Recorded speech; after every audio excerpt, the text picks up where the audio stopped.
Bismillahirrahmanirrahim. Alhamdulillahi rabbil alamin. Assalatu wassalamu alaika ya sayyidi ya Rasulullah. Khudh biyadi qallat hilati adrikni. Rasulullah sallallahu alaihi wasallam memerintahkan salat berjemaah sejak awal perjuangan Islam. Dahulu ketika di Makkah mereka melakukan salat berjemaah secara sembunyi-sembunyi. Maklum saat itu jumlah umat Islam masih sangat sedikit dan selalu mendapat ancaman dari kaum kafir Quraisy. Kadang-kadang salat berjamaah dilaksanakan di rumah Ali radhiyallahu an. Sekali waktu di rumah Siti Khadijah. Kalaupun dilakukan di luar rumah, memilih tempat yang tersembunyi. Setelah hijrah ke Madinah, salat berjemaah dilaksanakan secara terang-terangan dan kontinu.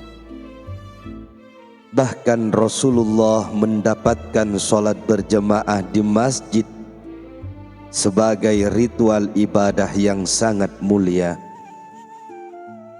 Hal itu terlihat dari keterangan hadis dari Ibnu Umar radhiyallahu an, bahwasannya Rasulullah sallallahu alaihi wasallam bersabda, salat berjemaah itu lebih utama daripada salat sendirian dengan 27 derajat. Hadis riwayat Bukhari dan Muslim. Yang dimaksud derajat adalah salat. Salat berjamaah pahalanya sama dengan 27 kali salat sendirian. Sering pula ditanyakan mengapa 25 atau 27 derajat bukan 100 derajat. Ibnu Battal menjawab, apa makna perbedaan derajat tersebut? Jawabnya bahwa fadilah atau keutamaan tidaklah dapat diperoleh secara rasional, tetapi hanya dengan ajaran dari agama. Dari Abu Hurairah radhiyallahu an, bahwa Rasulullah sallallahu alaihi wasallam bersabda, salat seseorang dengan berjamaah itu dilipatkan 25 atas salat sendiri yang dikerjakan di rumah atau di pasar. Hal itu apabila ia berwudu dengan sempurna, kemudian keluar menuju ke masjid dengan niat hanya untuk salat, maka setiap kali ia melangkah derajatnya dinaikkan dan kesalahan atau dosanya diturunkan. Lalu ketika ia melakukan salat, malaikat senantiasa memohonkan ampunan dan rahmat untuknya selama ia masih tetap berada di tempat salatnya dan tidak berhadas. Malaikat berdoa, ya Allah, ampunilah dia, ya Allah, rahmatilah dia, dan tetap dianggap dalam salat atau mendapat pahala seperti itu selama ia menanti salat. Hadis riwayat Bukhari dan Muslim. Dari Abu Hurairah radhiyallahu an, ia berkata bahwa ada seorang buta datang kepada Nabi sallallahu alaihi wasallam dan ia berkata, "Wahai Rasulullah, tidak ada seorang pun yang menuntun saya untuk datang ke masjid." Kemudian ia minta keringanan kepada beliau agar diperkenankan sholat di rumahnya. Maka beliau pun mengizinkannya. Tetapi ketika ia bangkit hendak pulang, beliau bertanya kepadanya, "Apakah kamu mendengar azan?" Ia menjawab, "Iya." Beliau bersabda, "Kamu harus datang ke masjid."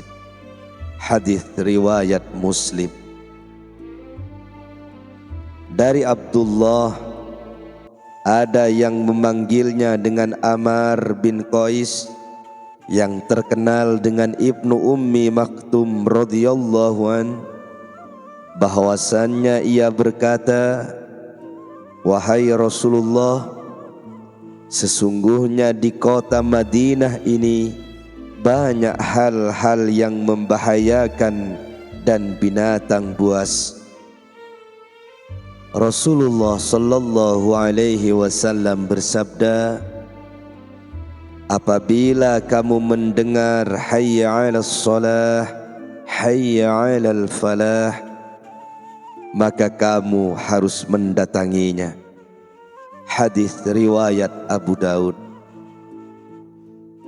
Dari Abu Hurairah radhiyallahu an, bahwasannya Rasulullah sallallahu alaihi wasallam bersabda, "Demi zat yang menguasaiku, sungguh aku benar-benar pernah bermaksud menyuruh mengumpulkan kayu bakar. Kemudian aku memerintahkan salat dengan mengumandangkan azan lebih dahulu. Lalu aku menyuruh seseorang mengimami orang banyak. Kemudian aku pergi ke rumah orang-orang yang tidak memenuhi panggilan salat. Lalu kubakar rumah-rumah mereka dengan mereka sendiri." Hadis riwayat Bukhari dan Muslim.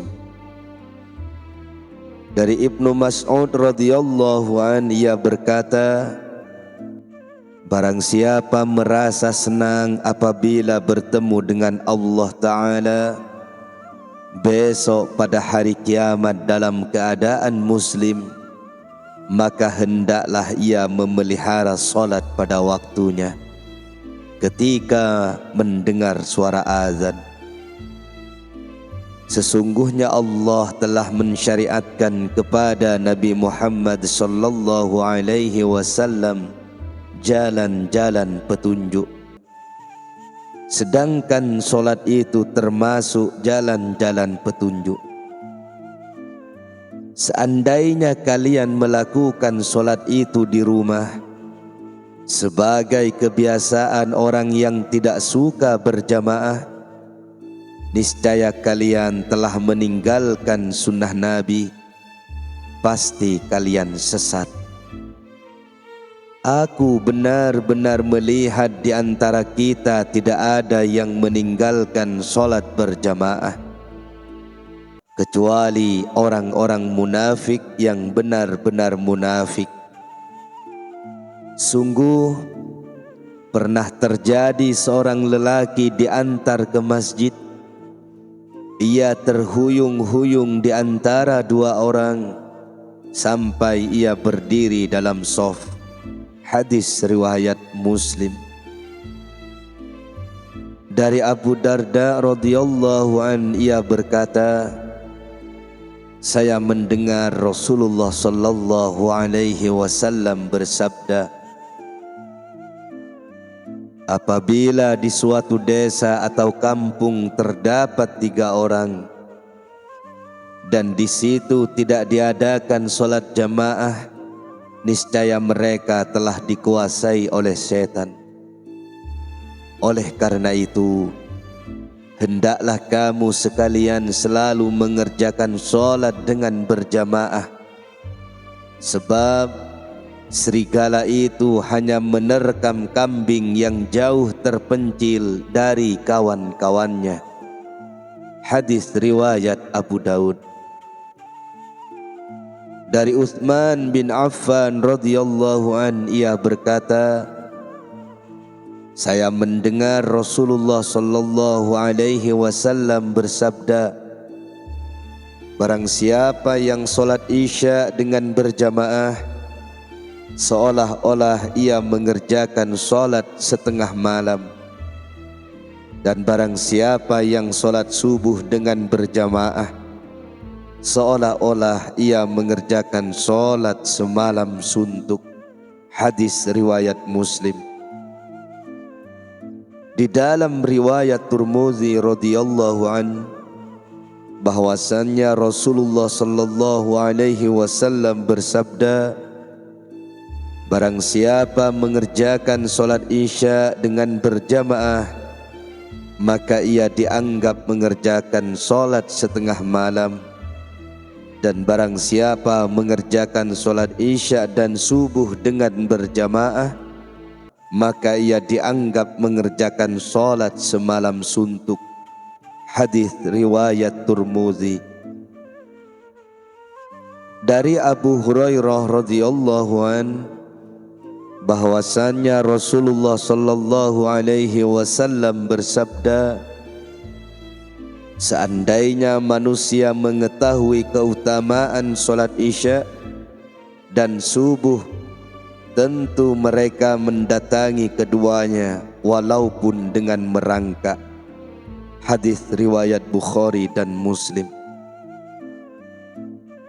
Dari Abu Hurairah radhiyallahu an, ia berkata, Rasulullah sallallahu alaihi wasallam bersabda, tidak ada solat yang lebih berat bagi orang-orang munafik melebihi solat subuh dan isya.